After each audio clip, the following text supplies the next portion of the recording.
수원 감사합니다. 오늘 아침 시간인데 너무 음이 높은 걸 부르셔서 감사합니다. 우리 마태복음 17장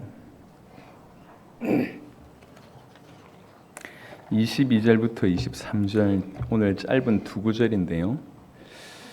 갈릴리에 모일 때 예수께서 제자들에게 이르시되 인자가 장차 사람들의 손에 넘겨져 죽임을 당하고 제3일에 살아나리라 하시니 제자들이 매우 근심하더라. 마태복음 17장 22절부터 23절 이 두 구절을 가지고 인자가 죽임을 당하고 제3일에 살아나리라 이 말씀으로 말씀을 전하기를 원합니다.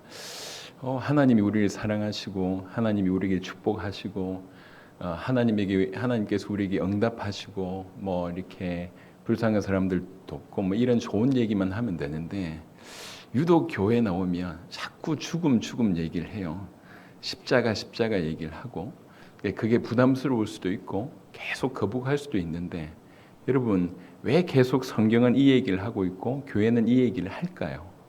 그건 우리 때문에 그렇습니다. 우리가 그냥 겉으로 볼 때는 멀쩡하게 보이지만 실상 우리는 하나님을 떠나 죽어 있는 자이고 하나님께 원수였고 죄인이며 그 죄의 대가를 받을 수밖에 없고 영원한 지옥이 예비된 자고 실상 사단의 자녀이고 종입니다.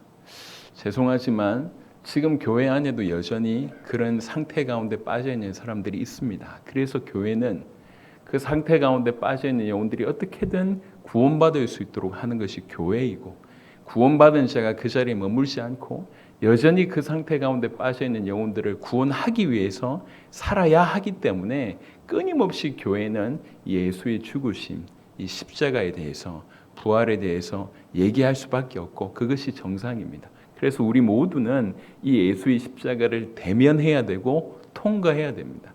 그냥 아는 지식으로는 일평생 부담스러워요. 교회를 계속 다녔는데 이게 뭔 의미인지 몰라.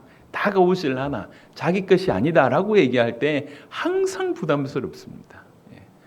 그러니까 교회는 그냥 좋은 사람들이 모여서 좋은 얘기하고 좋은 일만 하면 좋은데 그게 아니고 계속 죄인이라고 얘기하고 계속 죽어야 된다고 얘기하고 예수님이 나 때문에 죽었다 이 얘기가 계속 부담스러운 거예요.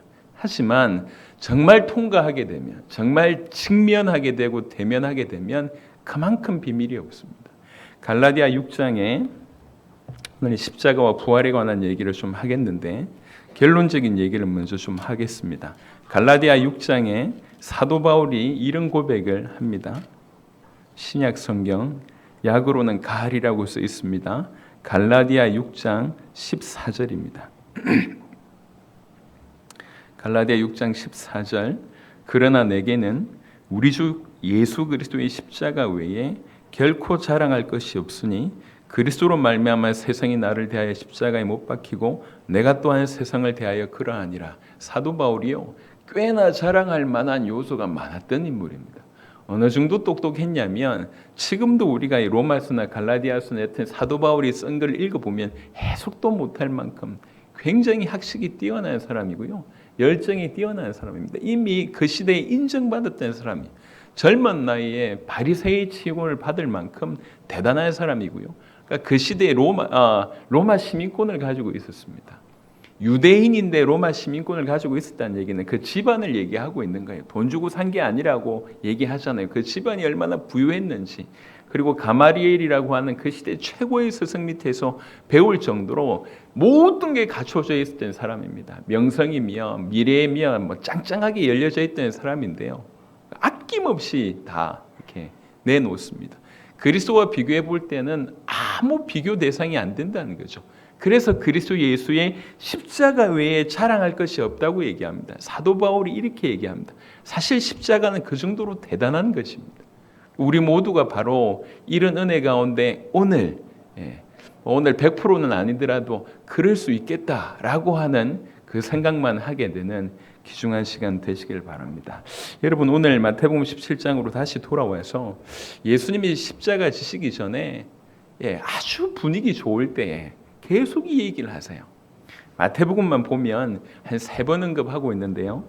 마태복음 바로 16장을 보시면 사람들이 나를 누구라고 하느냐 너희는 나를 누구라고 하느냐라고 얘기할 때에 마태복음 16장 16절에 주는 그리스도시요 살아계신 하나님의 아들이십니다 라고 하는 그 위대한 고백을 베드로가 하게 됩니다. 근데 갑자기 그 사건이 지나자마자 21절에 보면 이때로부터 예수 그리스도께서 자기가 예루살렘에 올라가 장로들과 대제사장들과 서기관들에게 많은 고난을 받고 죽임을 당하고 제3일에 살아나야 할 것을 제자들에게 비로소 나타내시니 굉장히 분위기 좋을 때, 어떻게 보면 가장 좋을 때, 엄청난 고백을 듣고 그리고 엄청난 축복을 쏟으신 그 바로 연후에 바로 뭔 얘기를 하고 있냐면 당신이 예루살렘에서 죽임당하고 그리고 나서 거기서 끝이 아니라 제3일에 분명히 언급했습니다. 제3일에 다시 살아나야 할 것을 얘기합니다. 비로소 이제 알아들을 만하구나 이런 의미예요. 그리고 오늘 두 번째 마태복음 17장에 또 그러하고요. 마태복음 20장을 보겠습니다. 아니 십자가 진다는 말은 없지 않습니까? 그냥 돌아가신다는 표현만 있는 거 아닙니까? 아닙니다. 마태복음 20장 17절부터 보겠습니다. 예수께서 예루살렘으로 올라가려 하실 때 12제자를 따로 데리시고 길에서 이르시되 보라 우리가 예루살렘으로 올라가노니 올라가는 중입니다. 인자가 대제사장들과 서기관들에게 넘겨지면 누가 주도해서 죽일 것인지에 대한 분명한 언급을 하고요. 그들이 죽이기로 결의하고 그리고 이제 생사 박탈권이 로마의 속국이기 때문에 유대교 안에는 없었어요. 그래서 이 사형만큼은 이제 로마에서 이제 결정을 해야 됩니다. 그래서 그때 당시 로마 총독 빌라도에게 이제 이렇게 그 부탁하는 그런 장면들이 나오잖아요. 그들이 죽이기로 결의하고 이방인들에게 넘겨주어 그를 조롱하며 채찍질하며 십자가에 못 박히게 할 것이나 너무 정확하게 예언합니다. 너무 정확하게 알고 있었습니다. 그리고 제3일에 살아나리라 라고 적어도 마태복음에만 예수님 십자가 지시기 전에 3번 정도 가장 정확하게 예언을 하십니다. 그렇게 될 것에 대한 부분들을 계속 언급하세요. 이게 마가복음에도 나오고 누가복음에도 나옵니다. 특별히 누가복음 9장 44절에는 이런 표현이 있어요. 누가복음 9장 44절에 이 말을 너희 귀에 담아두라. 인자가 장차 사람들의 손에 넘겨지리라 이렇게 언급하십니다. 왜 계속 예수님은 이 십자가를 언급할까요? 그리고 제3일에 살아나야 할 것이라고 얘기합니까? 여러분 지금 우리에게 십자가는 굉장히 좋은 분위기고 뭐 이렇게 귀걸이 같은 거 목걸이 같은 거 다 십자가로 하지 않습니까? 십자가 지금 뭐 사랑의 표현이고 아름다운 표현이기도 하지만 예수님 당대로 넘어갔을 때 십자가는 그렇지가 않습니다. 로마의 형벌 중에 가장 잔혹한 형벌이 십자가형입니다. 그래서 십자가는 인간이 겪을 수 있는 극한의 고통을 겪게 만드는 거예요. 그리고 서서히 죽게 만듭니다. 그래서 그 십자가는 웬만한 사람이 아니라 가장 잔인하고 가장 사악한 죄수에게만 이제 허락됩니다. 그래서 로마 사람들에게 있어서 십자가를 졌다는 얘기는 최악의 죄수 이런 개념을 가지고 있어요. 그리고 유대인들에게는 어떤 개념이 있냐면 나무에 달려서 죽는다. 이것 자체는 하나님이 그를 저주하셨다. 이런 개념을 가지고 있어요. 그러니까 로마인들에게 있어서 십자가를 진 사람이라고 한 것은 최악의 죄수다라고 하는 개념이고 유대인들에게서 저 사람 십자가 졌다라고 하는 개념은 저 사람 저주받았네. 하나님이 저주하셨네. 그 얘기예요. 근데 이 로마 사람들에게 유대 사람들에게 십자가 진 예수가 메시아다라고 하는 이 복음은 그야말로 냉소거리입니다. 있을 수 없는 얘기예요. 무슨 소리 하냐? 최악의 죄수가 하나님께 저주받은 자가 무슨 메시아냐? 이게 그때 당시 분위기였습니다. 그런데 계속 이 분위기 속에서 예수님이 뭐라고 얘기하냐? 자기가 십자가 진다고 얘기를 하는 거예요. 십자가 질 것이라고 얘기하는 거예요. 십자가 져서 죽을 것이라고 자꾸 얘기합니다. 유대인들이 볼 때는 하나님께 저주받은 자고 로마인들이 볼 때는 극악이었던 죄수라고 스스로 지금 여김 받으면서 죽겠다고 얘기를 하고 있습니다. 그 십자가는 예수님이 웃으면서 쉽게 지신 게 아니에요. 내가 하나님이니까 뭐 인간적인 고통 전혀 문제 없어 라고 통과하지 않으셨습니다.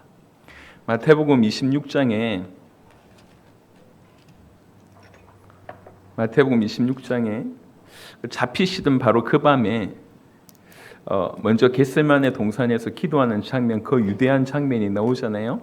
마태복음 26장 39절에 이런 얘기를 하십니다. 마태복음 26장 39절, 조금 나아가사 얼굴을 땅에 대시고 엎드려 기도하여 이르시되 내 아버지여, 만일 할만하시거든 이 잔을 내게서 지나가게 하옵소서. 이 십자가 지는 이 잔을 내게서 지나가게 하옵소서. 그러나 나의 원대로 마시옵고 아버지의 원대로 하옵소서. 이 3번이나 기도합니다. 이 땀방울이 피가 될 정도로 기도하셨다고 얘기합니다. 여러분, 십자가의 고통은요, 여러 의미가 있습니다. 일단은 우리가 간과하지 말아야 될 것이 그가 하나님이시만 육신을 입은 인간입니다. 그러니까 이제 고통이 있다는 거예요. 배고픔이 있고요, 고통이 있습니다. 그러니까 십자가에서 겪는 고통이 전혀 이렇게 무시할 만한 그런 계제가 못 됩니다. 하나님이니까 뭐 그런 고통 좀 쉽게 이기시겠지, 그렇지 않다니까요. 십자가의 고통은 실제로 육신적인 고통도 너무 엄청나고, 누가 얘기하기를 자기 백성을 건져내려고 좋은 의도로 왔는데 자기 백성이 자기를 죽이니까 그 어떤 정신적인 데미지도 엄청날 것이다. 물론 그 부분들도 간과할 수가 없습니다. 하지만 진짜의 고통은, 이토록 고통하셨던 것은 우리가 생각해 볼 필요가 있는 것이, 여러분, 예수님이 십자가 지시고 부활하신 이후에 예수님을 믿는 제자들이 적지 않게 순교합니다. 내가 순교하는데 보면 기쁨으로 순교해요. 스데반이 그런 장면이 보이고요. 사도행전 12장에 보면 야고보뿐만 아니라 이런 장면들이 보이잖아요. 예. 그러니까 그 사람들이, 예를 들면 스데반 같은 사람도 죽기 전에 이렇게 고통스러우지 않으셨습니다. 그 말은 예수님이 하나님이시면서 인간인데 자기의 제자보다 더 두려움이 많다는 얘기입니까? 그런 얘기가 아니에요. 요 제자들이 겪는 고통과 질이 다른 고통입니다. 이 예수님은 누구보다도 성부 하나님과의 관계를 가지고 있는 하나님이십니다. 영원 전부터 영원 끝까지 삼위일체 하나님과의 어떤 관계 속에서 깨어짐은 없었습니다. 하지만 단 한 번 하나님은 아들을 버리셨고 아들은 아버지에게 버림받는 일이 벌어집니다. 그걸 신학적으로 얘기하면 유기라고 얘기합니다. 그걸 우리는 몰라요. 하지만 이 아들은 압니다. 그게 어떤 사건인지. 아버지는 아들을 버리셔야 했습니다. 왜 그러냐? 그 아들은 죄 자체가 되시기 때문에, 우리 모든 인류의 죄를 뒤집어 쓰고 계시기 때문에 심판하셔야 됐습니다. 그래서 아버지는 버리셨고 아들은 버림을 받은 것입니다. 마태복음 27장에 그래서 그 유명한 십자가상에서 예수님은 이렇게 외치셨습니다. 마태복음 27장 46절에 제9시쯤에 예수께서 크게 소리 질러 이르시되 엘리 엘리 라마 사박다니 하시니 이는 곧 나의 하나님 나의 하나님 어찌하여 나를 버리셨나이까 하는 뜻이라. 어찌하여 나를 버리셨습니까? 이게 인간이 받는, 인간이 그냥 죽는 그런 고통하고는 다릅니다. 모든 인류의 죄를 뒤집어 쓰시고 죄가 되셔서 자기 몸 안에서 심판을 하신 그런 상황입니다. 그 심판은 딴 게 아니라 하나님께로부터의 분리입니다. 하나님께로부터의 버리심을 받은 사건입니다. 이거는 우리가 청량할 수가 없어요. 얼마나 큰지.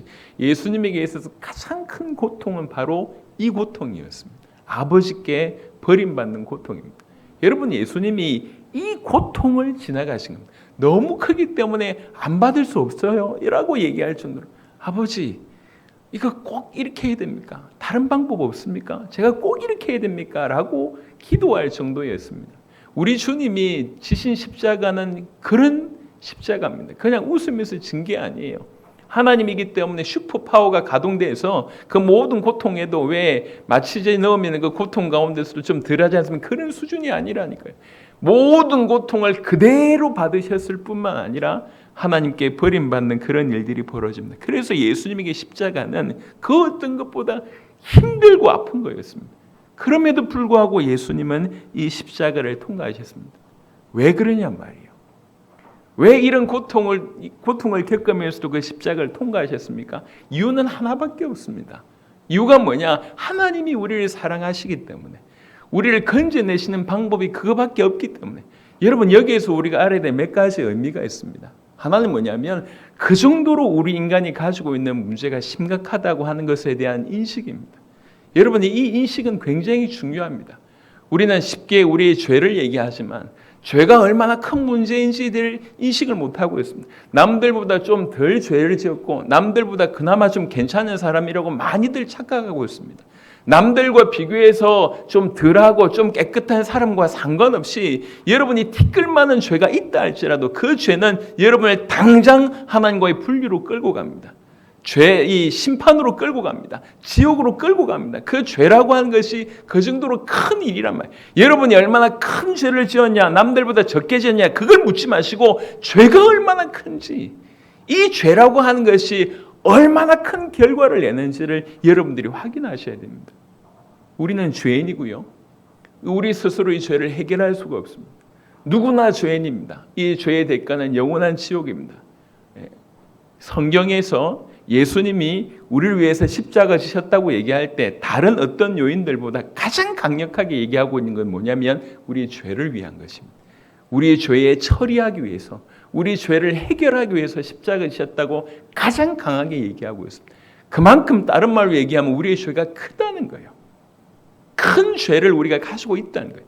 이 죄가 엄청난 결과를 내고 있는데 정작 우리는 모르고 있습니다. 이게 얼마나 큰 결과를 내는지 하나님은 알고 있고 사단도 알고 있는데 정작 본인인 우리는 몰라요. 그게 얼마나 큰 것인지.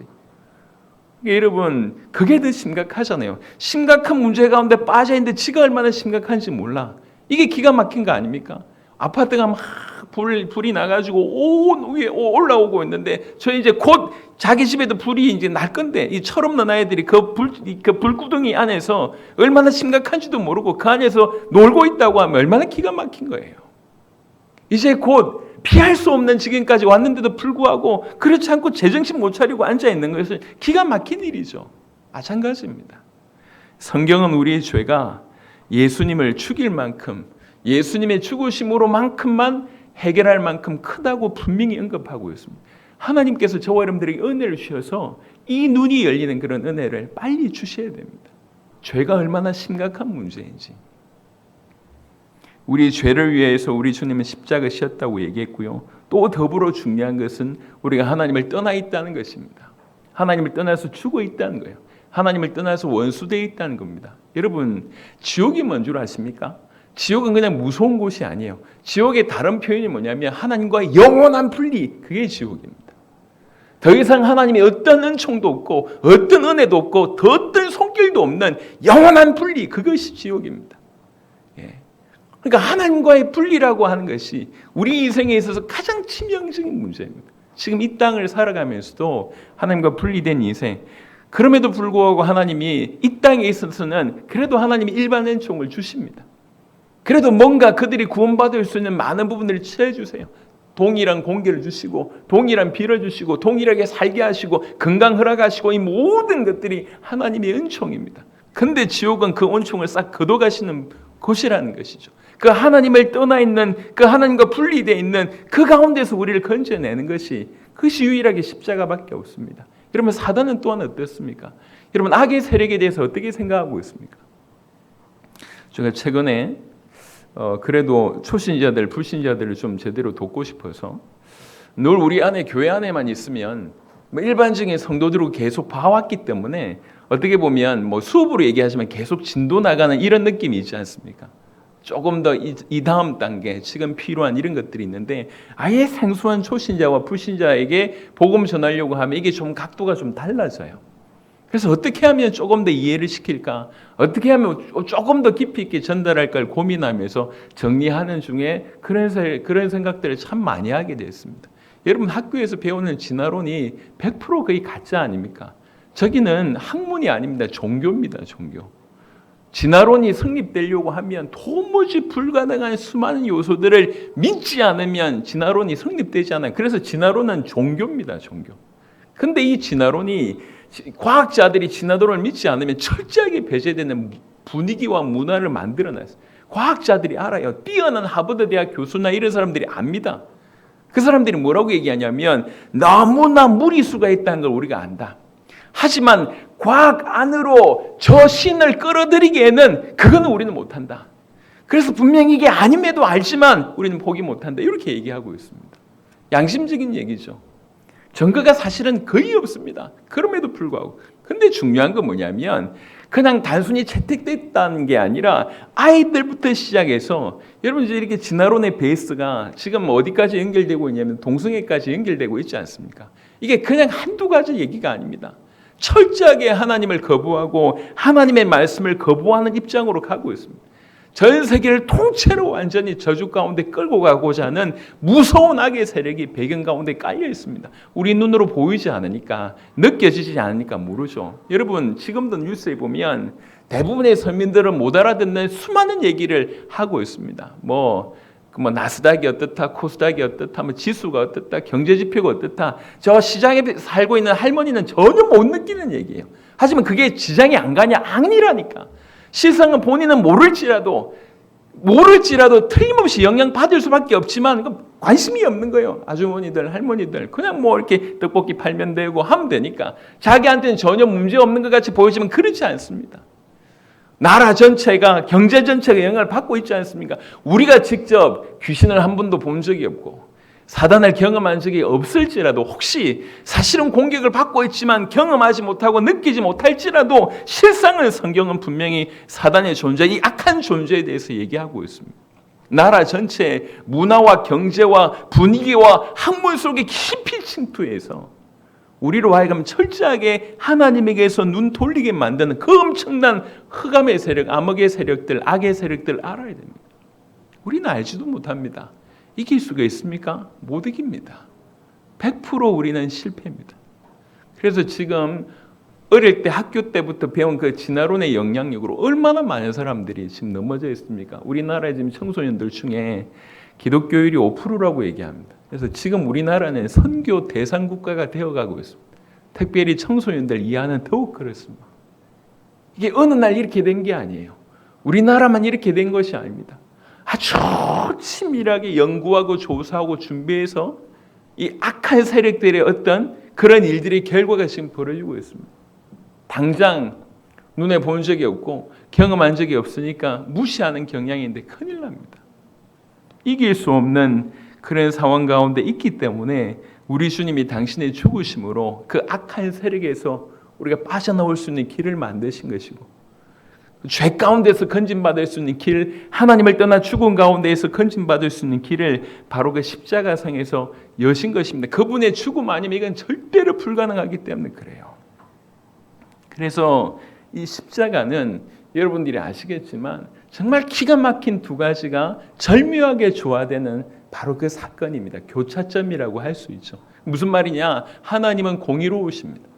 절대로 우리의 죄를 죄 없다고 그냥 넘어가지 않으십니다. 하나님은 속성상 공의로우신 분이기 때문에 죄에 대해서는 타협할 수 없고 죄에 대해서는 진노하시고 죄에 대해서는 심판하셔야 될 분입니다. 하나님은 그런 분입니다. 또 한편 하나님은 사랑의 하나님이십니다. 하나님이 사랑의 하나님과 하나님 또 한편 공의로운 하나님인데 이 인간이 나타나서 하나님의 사랑을 받는 이 인간이 죄를 범해버렸네요. 어떻게 합니까? 공의로우신 하나님은 그 죄에 대해서 심판하셔야 됩니다. 근데 이 인간들을 하나님이 사랑하시잖아요. 어떻게 이 인간들을 사랑하면서 또 동시에 그 죄를 해결하실 수가 있겠습니까? 그래서 성경은 이 십자가를 뭐라고 얘기하냐면 하나님의 지혜라고 얘기합니다. 하나님의 지혜. 이거는 있을 수 없는 일이다. 성경 한번 보겠습니다. 고린도전서 1장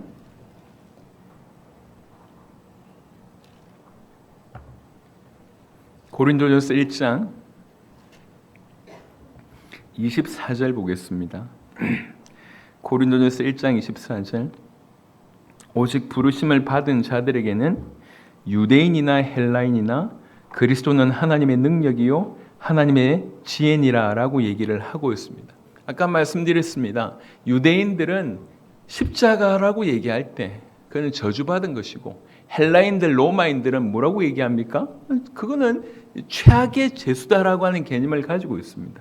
그런데 그 사람이 유대인들이든 헬라이든지 전혀 상관없이 그 사람들이 진실로 부르심을 받았다고 얘기하면 그에게 있어서 최고의 능력과 비밀은 뭐냐? 지혜는 뭐냐? 그게 십자가라고 얘기를 하고 있습니다. 십자가만이 23절과 연결해서 보면 이 하나님의 능력과 하나님의 지혜가 십자가임을 분명히 밝히고 있습니다. 이게 하나님의 지혜입니다. 어떻게 우리가 죄를 지었기 때문에 한편으로는 우리를 사랑하셔야 되고 한편으로 우리 죄를 처리하셔야 됩니다. 우리 죄 때문에 우리는 심판받을 수밖에 없습니다. 그건 공의로우신 하나님이기 때문에 그냥 세임 없앨 수가 없어요. 그래서 하나님의 방법이 우리의 죄를 당신의 아들에게 그대로 짊어지어서 그 아들을 심판하신 방법을 선택하신 겁니다. 이렇게 되면 하나님의 사랑과 하나님의 공의가 동시에 존재하면서 동시에 만족하는 일이 벌어집니다. 하나님의 공의와 하나님의 사랑이 그대로 교차하는 것이 바로 십자가입니다. 그래서 십자가는 하나님이 우리를 얼마나 사랑하시느냐라고 하는 메시지가 담겨져 있고, 또 한편으로는 최근에는 이것만 얘기하니까 문제입니다. 십자가는 뭘 얘기하고 있냐면 하나님이 죄를 어떻게 다루시는가에 대한 얘기입니다. 그래서 분명히 말씀드립니다. 여러분, 절대로 십자가상에서 여러분의 죄가 해결되지 못한 사람은 반드시 심판받게 되어 있습니다. 십자가가 심판을 얘기합니다. 구원받은 자는 우리 죄가 그 어깨에 지워져서 그분이 우리 대신 심판받으셨기 때문에 우리는 심판받지 않습니다. 하지만 죄송하지만 그 그리스도의 십자가에 당신의 죄가 전달되지 못한 인생들은 예수님이 당하신 그 심판이 그대로, 그 영원한 심판이 그대로 그 인생 가운데 임합니다. 그래서 십자가는 뭘 뜻하냐면 심판을 뜻합니다. 죄를 어떻게 다루시는지를 뜻합니다. 그래서 하나님의 사랑과 하나님의 공의가 그대로 녹아져 있습니다. 하나님의 공의를 얘기하지 않고 무조건 하나님의 사랑만 얘기하기 때문에 교회 다니면서도 전혀 변화가 없습니다. 그렇지 않습니다.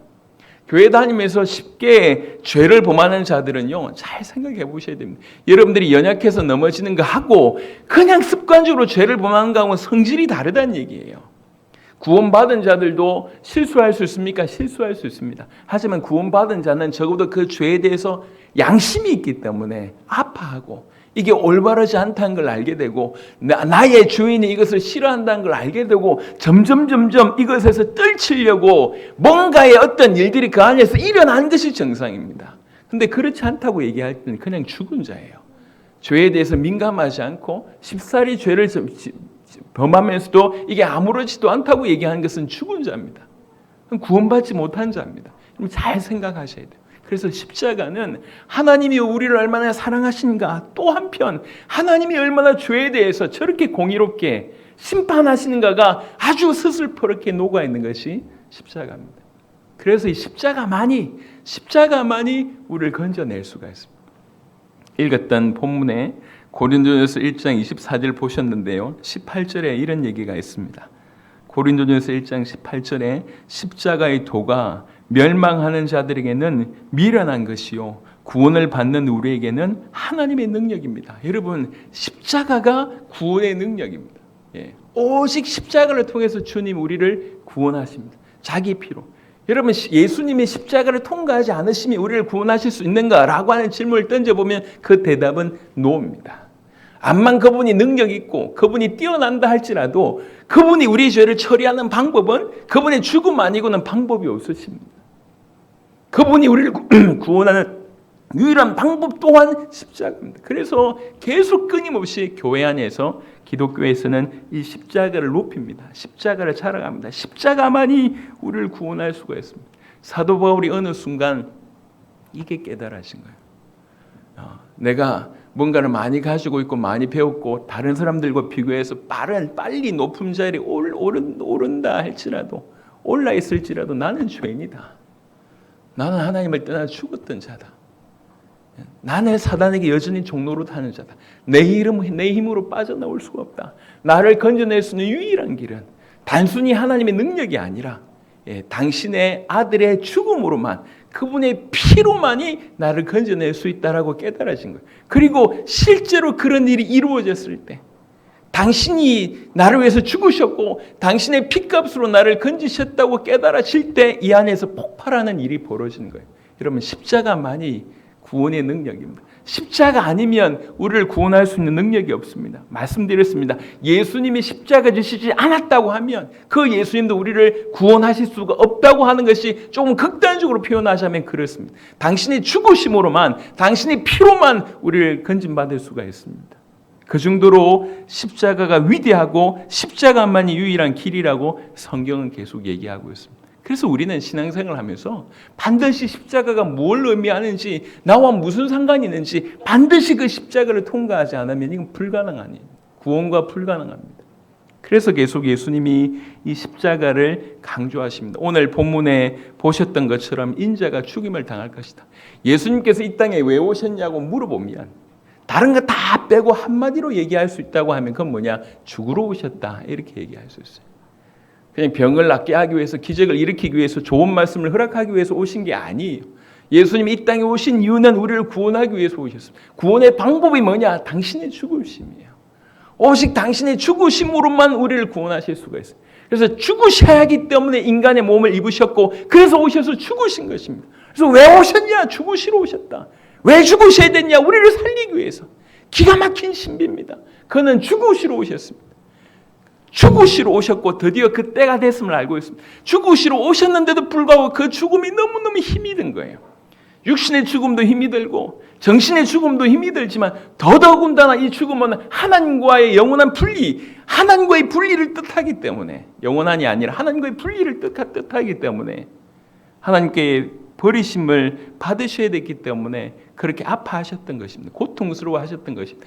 그런 정말로 땀이 핏방울 될 정도로 고민하시고 고통하시고 심히 근심하시면서 통과하신 그 십자가가 비로소 우리에게 구원을 줄 수 있는 능력이 되신 것입니다.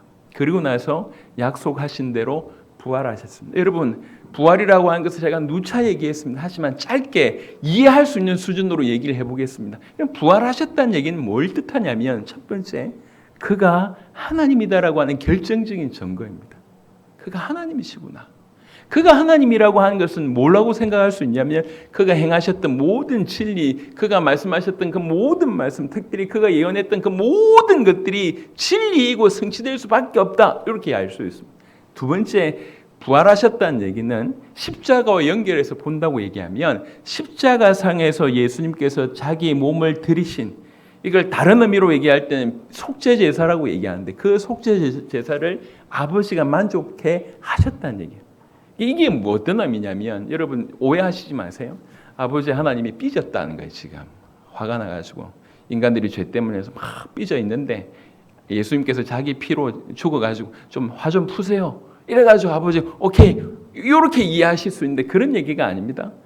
만족해 하셨다는 얘기는 뭐냐면 하나님을 만족해 하셨다는, 무슨 말입니까? 아까 얘기했습니다. 하나님은 사랑의 하나님이시면서 공의의 하나님이세요. 그 십자가가 하나님의 사랑과 하나님의 공의를 만족해 하셨다는 거예요. 그러니까 화났는데 풀었다, 그 얘기가 아닙니다. 하나님으로서의 그 존재, 공의로우신 하나님, 사랑의 하나님으로서의 그것이 그 십자가를 통해서 완벽하게 만족해 하셨다는 거예요. 그 속죄제사가 완벽했다고 하는 뜻입니다. 그 속죄제상에서 우리 죄를 해결하고 하나님 만나는 길을 여시고 사단의 머리를 박살낸 바로 그 속죄제사가 하나님을 만족해 하셨다. 그것에 대한 결정적인 증거로 아버지가 아들을 부활시킨 겁니다. 그게 베드로전서 1장 3절 얘기입니다. 그러니까 한편으로는 본인이 하나님이라는 증거고, 한편으로는 십자가가 완벽했다고 하는 증거입니다. 그러면서 동시에 부활은 뭘 뜻하냐면, 로마서 14장을 한번 보겠습니다. 물론 계속 우리가 십자가와 부활에 대한 메시지를 계속 하겠지만 들어도 까먹고 내 것이 아니면 계속 답답하기 때문에 그래도 오늘은 좀 정리해보는 시간을 좀 가져야 되겠다 싶어서 말씀을 드리고 있습니다. 로마서 14장 9절 보겠습니다. 로마서 14장 9절, 이를 위하여 그리스도께서 죽었다가 다시 살아나셨으니, 왜 살아나셨냐? 곧 죽은 자와 산 자의 추가되려 하십니다. 그러니까 그 부활은 뭘 뜻하냐면 이분이 우리의 주인이야, 요 얘기예요. 예. 이분은 하나님이시다. 그리고 십자가의 제사가 완벽했다. 하나님을 만족시켜 드렸다. 그리고 동시에 그분이 우리의 주다라고 하는 것이 부활입니다. 자, 그 다음에 부활이 또 뭘 뜻하냐면, 뭘 제시하고 있냐면 부활체의 몸으로 부활하셨잖아요. 이 땅이 전부가 아니구나. 이 땅 이후에 새로운 세계가 있구나라고 하는 것의 결정적인 증거가 부활입니다. 그래서 새하늘과 새 땅이 존재하고 우리도 구원받은 우리도 이 부활체의 몸, 이 영화로운 몸을 입을 것이다 라고 한 것에, 그러니까 새하늘과 새 땅에 관한 또 부활체의 모습에 관한 결정적인 증거가 이 부활입니다. 그래서 어떻게 되냐면 구원받은 우리로 하여금 이 부활이 우리의 미래이기 때문에, 부인할 수 없는 미래이기 때문에, 예수가 부활한 게 정확하게 맞아? 그러면 새하늘과 새 땅이 존재하겠네? 예수님이 말씀하셨던 것처럼 우리도 부활하겠네?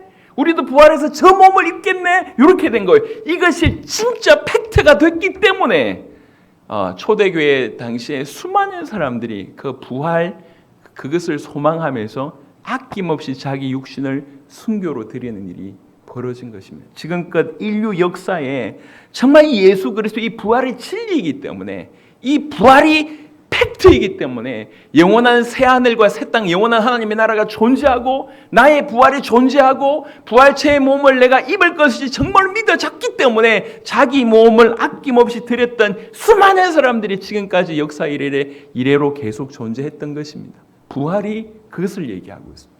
부활이 우리의 미래를 얘기합니다. 그래서 부활이 뭐라고 됐냐면 소망이라고요. 우리의 산 소망이라고 얘기하고 있습니다. 고린도전서 15장 잠시 보겠습니다.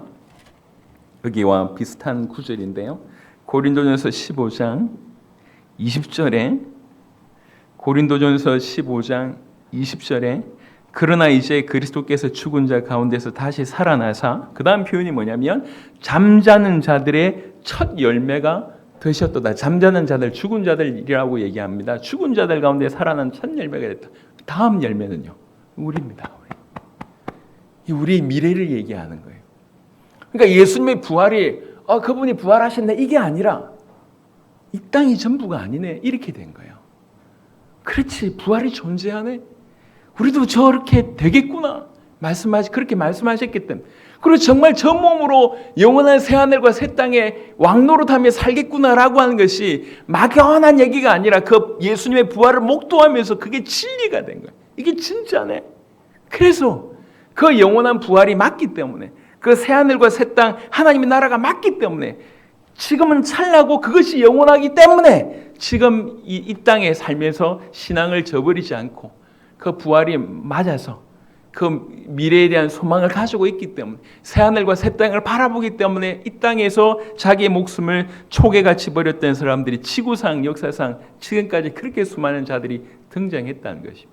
여러분, 그래서 부활은 그냥 얘기가 아니에요. 그분이 부활. 그래서 여러분 아시겠지만 역사를 연구해 보면 예수님이 이 땅에 존재했고 십자가 지시는 사건들은 너무나 많은 역사적인 팩트이기 때문에 사실 어떻게든 이렇게 부인하려고 발버둥 치는 사람 말고는 대부분의 학자들이 인정합니다. 하지만 가장 많이 공격하는 부분은 어떤 부분이냐면 그가 부활했다고 하는 부분에는 가장 많이 공격을 하고 있습니다. 지금도.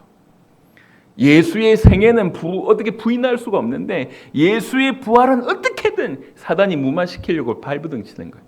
왜 그렇습니까? 그 부활이 영원한 새하늘과 새 땅, 그 우리의 미래, 우리의 부활체의 모든 것을 나타내기 때문에 계속 사단이 공격하는 겁니다. 그래서 예수님의 부활이 진실이다라고 믿어지기 시작하는 사람은 당연히 새하늘과 새 땅과 자기의 미래와 연결지어서 생각할 수밖에 없습니다. 그게 너무 사실이기 때문에 자기 목숨을, 신앙 때문이라도 자기 목숨을 거는 일이 벌어진 거예요. 여러분, 그래서 계속 예수님은 또 성경은 이 십자가와 부활에 관한 얘기를 계속하고 있습니다. 왜 그러냐? 우리 때문이에요. 우리가 여전히 죄 가운데 있고 하나님을 떠나서 죽어 있고 그 다음에 사단의 손아귀에 빠져있기 때문에 인류가 다 그러하기 때문에 이 상태로 어떤 사람은 좀 잘생겼고 어떤 사람은 못생겼고 어떤 사람은 돈 많고 어떤 사람은 돈 없고 어떤 사람은 이렇게 부자고 어떤 사람은 힘 있고 어떤 사람은 능력 있고 어떤 사람은 권세 있고 에브리바디 아무것도 없는 사람도 있고 어떤 상황 가운데 있든지 상관없다는 거예요. 어떤 상황 가운데 있든지 모두가 그 상태 가운데 있기 때문에 여기서 우리를 건져낼 수 있는 유일한 길은 그리스도 예수의 십자가와 부활 말고는 길이 없습니다. 그분의 죽으심 말고는 길이 없습니다. 그리고 그분의 죽으심과 그분의 부활, 바로 그것으로만 우리가 건진받을 수가 있습니다. 자, 그래서 주님의 십자가와 부활이 이러하다면 중요한 건 뭐냐면 우리가 어떤 자세를 취해야 되겠냔 말이에요. 조금 전에 말씀드렸던 것은 역사적인 팩트입니다. 우리하고 상관이 없어요.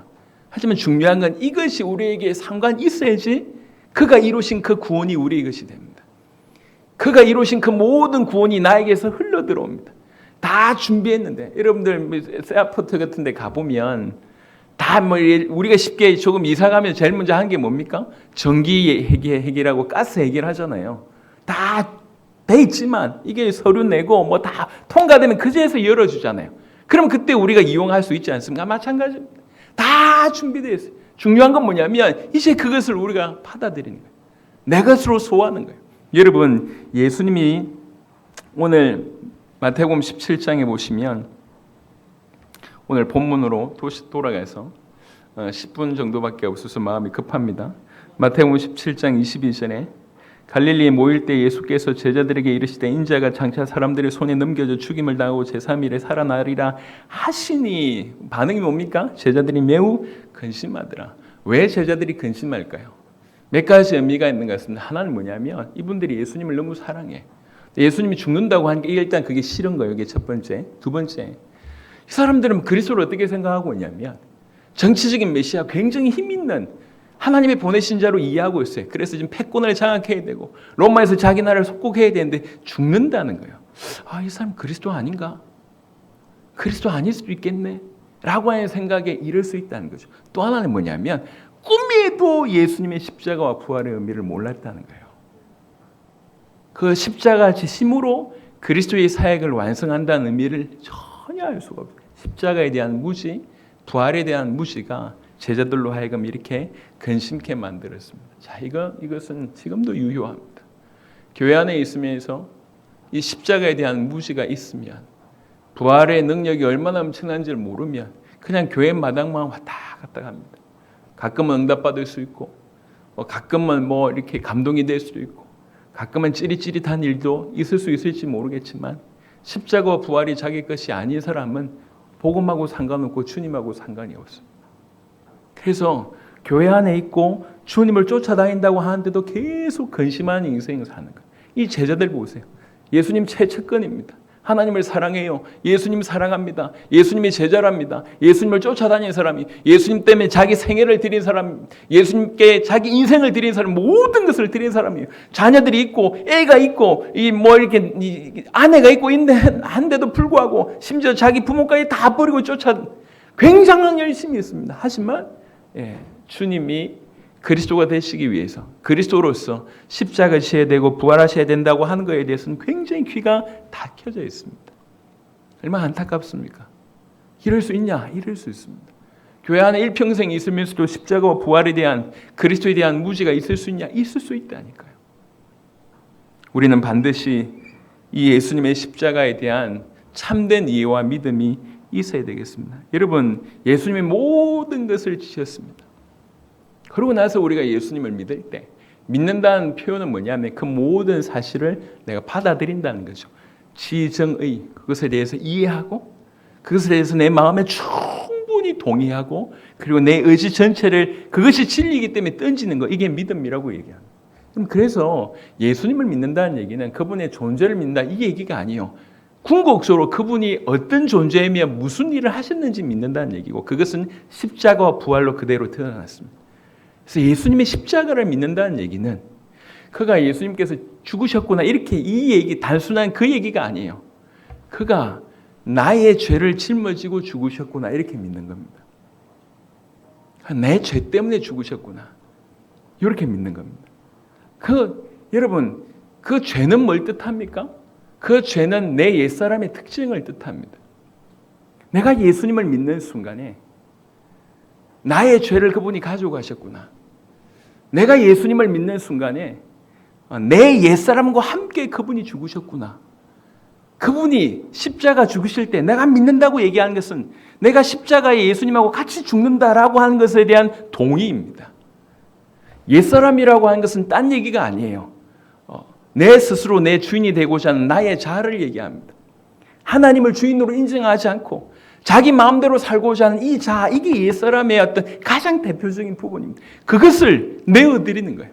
그것을 이 십자가의 의미를 알고 그분에게 이 십자가의 내 모든 옛사람을 던져주는 겁니다. 그래서 예수님의 십자가를 믿는다는 얘기는 십자가와 함께 내가 죽었다라고 동의하는 것입니다. 내가 그와 함께 죽었다. 여러분, 이건 어려운 얘기가 아니에요. 좀 쉽게 얘기를 해보겠습니다. 사실 우리 인생 가운데 이런 일은 많습니다. 여러분, 우리 자녀들 키워보면 이제 학교를 졸업하고 나서 취업이 고민되잖아요. 취업. 아이가 뭐 삼성에 취업했다. 굉장히 부모님들이 어깨에 힘 막 들어갈 겁니다. 그럼 생각해보세요. 취업한다는 게 뭐죠?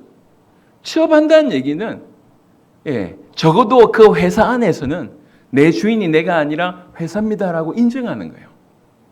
안 그렇습니까? 나의 자유를 반납하고 적어도 그 시간에 나는 그 회사에 속한 사람으로 내가 들어가는 겁니다. 이거를 회사가 빵빵하면 뭔가를 많이 보장해주면 기쁨으로 들어갑니다. 못 들어가기 때문에 발부둥 치는 것이, 보장해 주는 게 확실하다 그러면 일부러라도 기쁨으로 또 그것에 들어간 것에 대해서 아주 기뻐하잖아요. 그래서 취업되기 전에 막 씻지도 않고 옷도 이상한 거 입고 뭐 이렇게 머리도 산발이었다가 삼성에 딱 취업하고 나면 달라지잖아요. 옷부터 달라지고 헤어스타일부터 달라지고 자기를 위해서 사는 것이 아니라 그 회사를 위해서 사는 삶이 시작되는 거 아닙니까? 그게 취업입니다. 마찬가지입니다. 여러분, 결혼을 하는 것은 내가 서로에게, 내가 나의 주인이 아니라 서로에게 속해지는 거잖아요. 이게 결혼. 여러분, 자녀 낳는 게 뭡니까? 자녀를 낳기로 결정하고 자녀를 낳는 것은 더 이상 어머니가 내가 그냥 내 마음대로 사는 것이 아니라 자녀를 위해서 살겠다라고 하는 결정이 따르기 때문에 자녀를 낳는 거잖아요. 자세하게 보면 모든 원리가 그렇습니다. 물론 마음에 안 드는 것도 있어요. 예를 들면 군대는 내 의지가 아니지만 끌려 들어가서 내 자유를 반납해야 되기 때문에 힘들긴 하지만 그 외의 모든 것들은 스스로 자기가 결정하고 기쁨으로 그곳을 걸어 들어갑니다. 예수님의 십자가를 믿는다고 하는 것이 그런 의미입니다. 그렇지. 내 옛사람을, 내가 주인 되는 모든 삶을 충분히 드린다 하더라도 그분은 우리에게 뭘 주시냐? 영원한 생명을 주시고 당신의 목숨을 우리에게 주시는 거예요. 그래야 할 만합니까? 그래야 할 만한 거예요. 충분히 이익이 남는 최고의 거래입니다. 그래서 예수 믿기로 결정을 하는 거예요. 내가 내 옛사람을 주님 앞에 드립니다. 주님, 당신은 나의 주인으로, 지금부터 나의 주인이십니다 라고 하는 것이 예수 믿는다라고 하는 것에 포함됩니다. 그래서 예수 믿는다고 하는 전제는 뭐냐면 십자가상에서 내가 죽었다고 하는 것을 인정하는 겁니다. 더 이상 내가 내 주인 되는 그 옛사람은 죽었다는 거예요. 갈라디아 22장에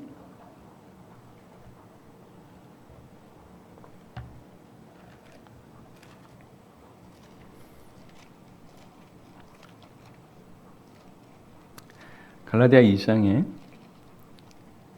20절에 이런 표현이 있습니다. 내가 그리스도와 함께 십자가에 못 박혔나니, 과거형으로 얘기하고 있어요. 사도 바울이 나는 십자가에 못 박힌 자야, 그리스도와 함께. 이게 예수 믿는다고 하는 다른 표현입니다. 나는 죽었다. 육신으로서의 나는 죽었다. 내 인생 주인 노릇하던 그런 나로서, 그런 옛사람으로서의 나는 죽었다. 그리스도와 함께 십자가에 못 박혔다. 더 이상 내 인생은 내가 주인인 인생이 아니라 그리스도께서, 하나님께서 주인된 그 인생이 진짜 내 인생이다 라고 결단하고 결정하고 그렇게 믿음으로 사는 인생이 구원받은 인생입니다. 구원받은 인생. 그게 갈라디아 2장 20절에 대한 얘기입니다. 그런즉 이제는 내가 사는 것이 아니오 오직 내 안에 그리스도께서 사시는 것이라. 이제 내가 육체 가운데 사는 것은 나를 사랑하사 나를 위하여 자기 자신을 버리신 하나님의 아들을 믿는 믿음 안에서 사는 것이라. 여러분, 그냥 그분의 존재가 믿어진다, 이게 아니에요. 그분이 나를 위해서 죽으셨다.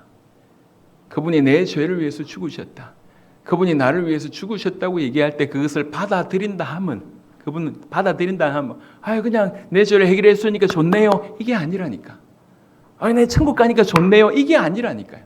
내가 그 사실을 받아들인다고 하는 것은 더 이상 내가 나의 인생의 주인이 아닙니다. 주님이 나의 인생의 주인입니다. 내 생명 주님 취하여 주옵소서. 내 모든 것을 나의 주권을 드립니다. 나의 자아를 드립니다. 이렇게 결단하고 의지적으로 살아내는 것이, 그게 예수 믿는다고 하는 표현입니다. 그래서 십자가는 그리스도의 죽음을 의미하지만 다른 표현으로는 나의 죽음을 의미합니다. 여러분 십자가가 이렇게 다가와줘야 돼요. 그 구원의 능력, 모든 것을 행하신 그 그리스도의 십자가가 내 것이 되는 순간 그게 구원받은 것입니다. 그 십자가에서 나도 죽었다. 그 십자가상에서 그리스도와 함께 나도 죽었다라고 믿는 것이 구원받은 것입니다. 근데 이것이 아까 말씀드렸던 것처럼 어려운 얘기가 아니에요. 그것이 보장하고 우리에게 주는 것이 얼마나 엄청난 건지를 알 때 우리는 스스로 기꺼운 마음으로 아주 감사한 마음으로 우리의 목숨을 그분에게 드릴 수밖에 없는 것입니다. 이런 일은 우리 안에서 주의 성령께서 역사하실 때만 가능합니다. 계속 십자가로 우리 주님 말씀하고 있습니다. 내가 너를 사랑한다. 내가 너를 살리기 위해서 인간의 몸을 입었고 내가 너를 살리기 위해서 죽었다. 내가 너를 살리고자 한다. 그러니 나에게 오라. 이게 십자가예요. 그래서 저와 여러분의 인생을 그 십자가에 우리 주님께 내어드려서 같이 십자가에 못 박히는 순간 더 이상 우리는 없고 더 이상 내가 내 인생의 주인이라고 하는 생각이 사라지고 주님이 내 인생의 주인입니다. 주님 시키는 대로 하겠습니다. 그냥 여러분들이 새로운 곳에 취업한 양 그렇게 사는 거예요. 내 인생의 주인이 하나님이라고 그리스도라고 정확하게 인정하고 사는 것입니다. 그게 구원받은 자의 삶입니다. 그 십자가는 너무나 유익합니다. 그리고 우리는 부활에 참여하는 자로 살아야 됩니다. 여러분 어려운 얘기가 아닙니다. 이 부활이라고 한 것은 새하늘과 새 땅에 대한 얘기, 우리의 미래에 대한 얘기입니다. 우리가 이미 십자가에 죽었기 때문에 이제는 이 땅에 예수님과 함께 다시 산 자로 사는 것이고요. 그리고 영원한 하나님 나라를 위해서 사는 것입니다. 영원한 하나님 나라를 위해서 사는 것이 부활에 참여하는 것이라고 해도 과언이 아닙니다.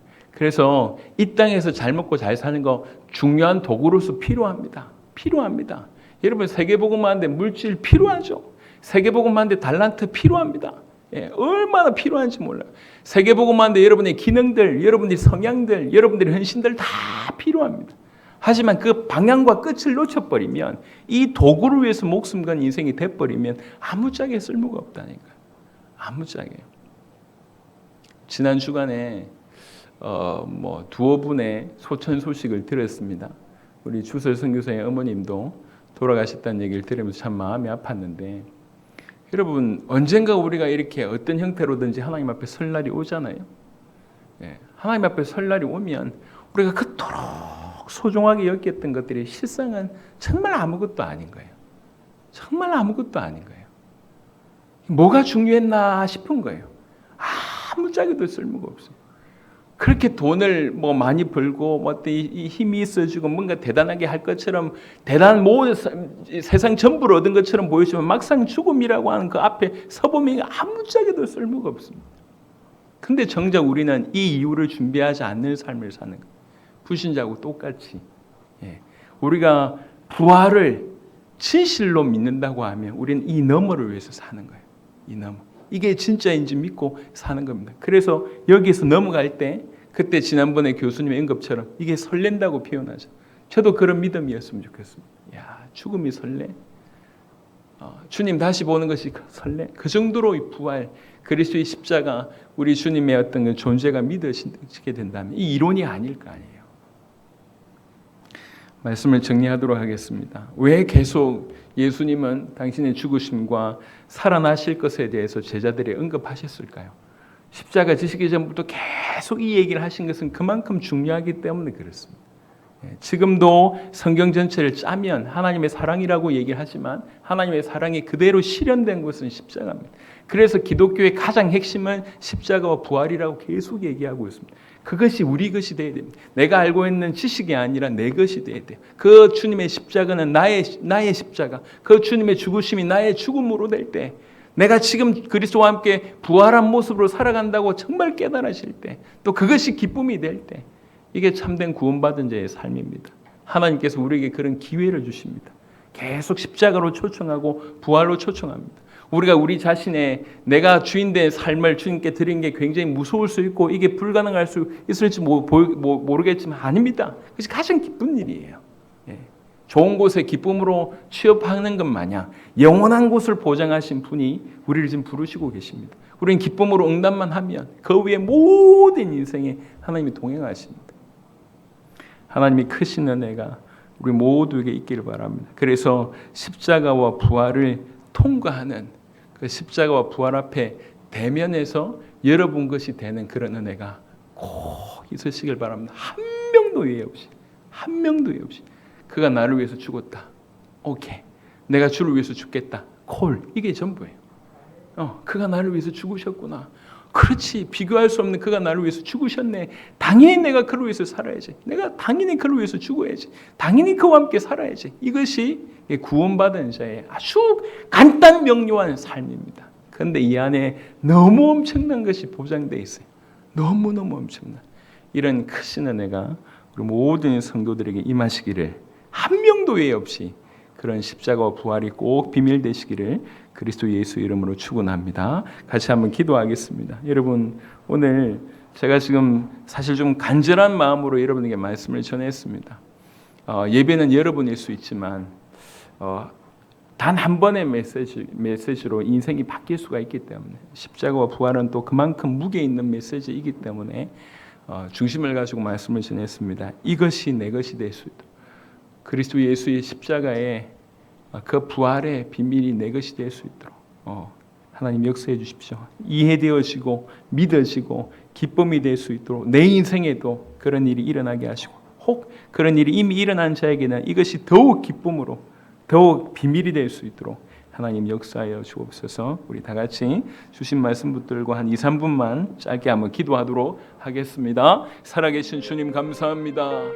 주님, 우리 성도들을 위해서 기도합니다. 전 세계 제자들을 위해서 기도합니다. 또 종의 아버지 인생을 두고도 기도합니다. 주님, 정말 당신이 이 땅에 오셔서 치신 그 위대한 십자가가 우리 인생의 최고의 비밀이 되게 하시며, 십자가 외에는 자랑할 것이 없다고 고백하는 우리가 될 수 있도록 역사하여 주옵소서. 나를 위해서 죽으신 그 그리스도 예수의 죽음이 우리의 최고의 비밀이며 일평생 부를 노래이며 구호이며, 주가 나를 위해서 죽으셨고 그가 나를 살리셨음에 감사하는 인생들을 살아갈 수 있도록 역사해 주시길 기도합니다. 부활하신 주님을 목도하며 아버지 하나님, 우리에게 영원한 부활이 존재하고 영원한 하나님의 나라가 존재하며 부활체로 아버지 영화로운 상태로서 왕노릇하며 살 것을 기대하며 이 땅이 찰나이며 영원한 그것을 바라보며 사는 우리 모두가 될 수 있도록 하나님 역사해 주시기를 기도합니다. 주님, 우리의 눈이 이 그리스도 예수 아버지 하나님의 아들이신 그 예수의 십자가와 부활에 초점 맞춰질 수 있도록 하나님 역사해 주시고, 이곳에서 벗어나지 않도록 아버지 이것이 중요한 전부가 될 수 있도록 하나님 역사해 주시기를 기도합니다. 십자가 얘기할 때마다 힘이 나고 부활 얘기할 때마다 힘나고, 십자가와 부활로 말미암아 모든 부분에 힘을 넣는 우리 모두가 될 수 있도록 하나님 역사해 주시기를 간절히 소원하고 원합나이다. 주님, 그리하여 이 마지막 때에 십자가 부활을 이해하고 온전한 믿음으로 살아가는 우리 모두가 되도록 하나님 역사해 주시기를 기도합니다. 아버지 하나님의 이 십자가 부활만큼은 우리가 어린이가 되지 아니하도록 머물러 있지 아니하도록 떠내려가지 아니하도록 하나님 역사하여 주시옵소서. 할렐루야. 하나님, 교회를 일평생 다니면서도 십자가가 자기의 것이 되지 않아 일평생 부담스러워하는 수많은 사람들이 있음을 알고 있습니다. 주님, 우리에게는 하루속히 주님의 십자가가 나를 위한 것이며 그 십자가상에서 내 모든 죄가 끝이 났으며 그 십자가의 죽음이 바로 나의 죽음이라고 하는 사실이 정말 부딪히는 그런 은혜를 우리에게 속히 허락하여 주시기를 간절히 소원합니다. 이미 그런 은혜와 감격과 감동 가운데 있는 자들은 이 십자가의 비밀이 더욱더욱 커지도록, 청량할 수 없을 정도로 커지도록, 그 십자가 앞에 설 때마다 눈물 나며 십자가로 감격하며 십자가밖에 얘기할 수 없는, 아버지 오직 십자가이신 그리스도이신 예수님을 자랑할 수밖에 없는 그런 자들 되도록 역사하여 주옵소서. 부활하셔서 당신이 누구이시며 우리에게 무엇을 주실 수 있는지를 그 부활로 우리 전부를 우리에게 말씀하셨는 줄 믿습니다. 부활을 믿으며 우리의 미래 바로 이 부활이 우리의 미래임을 깨닫고 이 부활로 말미암아 이 땅의 모든 상황 속에서도 힘을 얻으며 영원한 하나님의 나라를 소망하며 하나님 나라가 이 땅에 충만히 임할 수 있기를 위해 살아가는 우리 모두가 될 수 있도록 역사하여 주시옵소서. 성령께서 조명하셔서 이 십자가와 부활의 큰 은혜 가운데 우리 모든 성도들이 있도록 역사하여 주옵시며 우리 성도들이 하나 되어서 전 세계가 이 은혜 가운데 다 들어올 수 있도록 한 명도 예 없이 십자가를 깨닫고 부활의 능력을 깨닫고 예수가 하나님의 아들 그리스도 되심을 깨닫고 믿어 구원받는 바로 그것을 우리 주님이 원하시오니 그럴 수 있도록 주님 우리를 사용하여 주시고 큰 복음의 은혜가 만국에 일어날 수 있도록 축복하여 주시옵소서. 오늘도 예배드릴 수 있도록 하나님 우리를 부르신 주님을 찬양하고 우리 주 예수 그리스도 이름으로 기도드렸습니다. 아멘.